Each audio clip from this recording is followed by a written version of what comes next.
All right, in this video, we're going to start to move along out of the initialize logic and into more of the generation. So the first thing we need to do is add in two variables. The first variable will be named something like collapse tiles. This is where we're going to store our actual tiles that have been determined.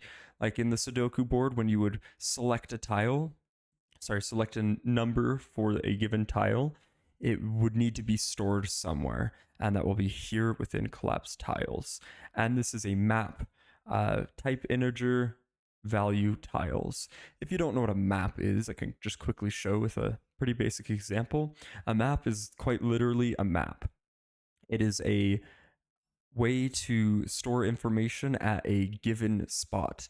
So here we have a house. It is at 732 Hollow Avenue. I don't know.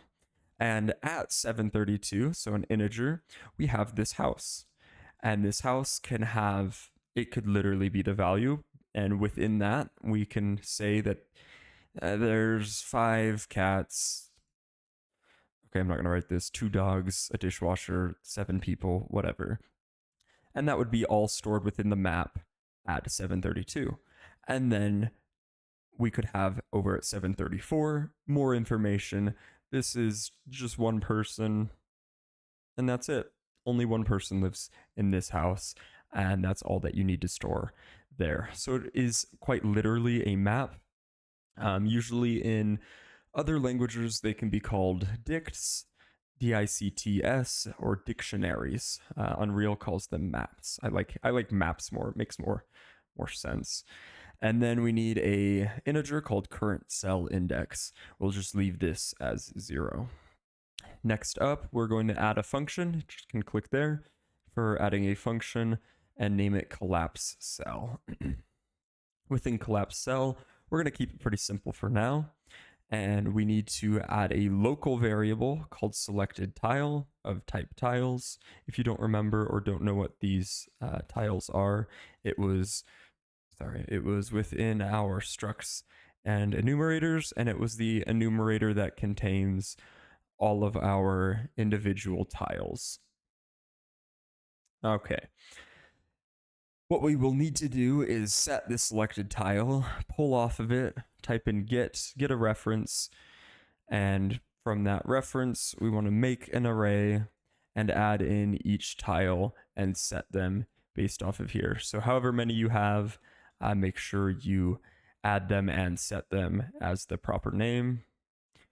My tile set is 0 to 8. There are 9 options, and we need to just randomly select from that 0 to 8 range and set it as I just showed.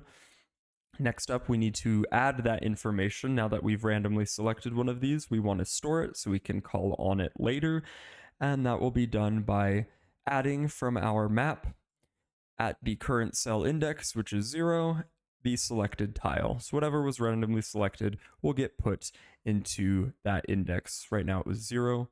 So we can just say, the first time we run this, top left was picked, and it will be stored here at 0.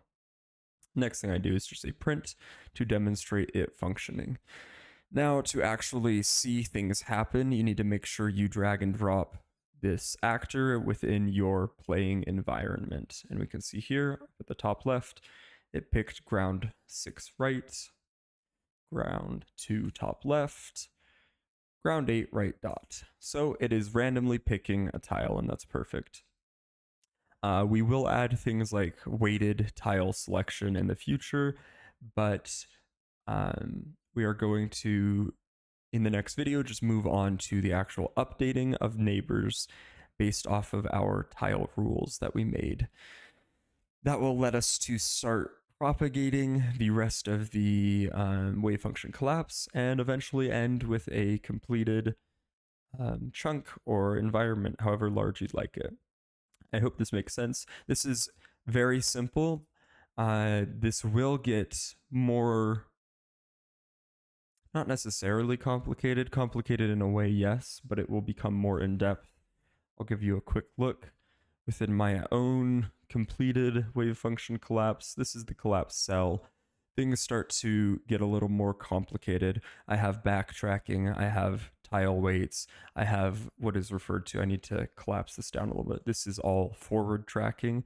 It's going to stop things from breaking. And then we have a few other things going on. And I will break this all apart into bite-sized pieces, and it will make a lot more sense in the future. Anyways, thanks for watching. Please feel free to ask questions. As I had just mentioned, the next video will be covering the updating of our tiles neighbors.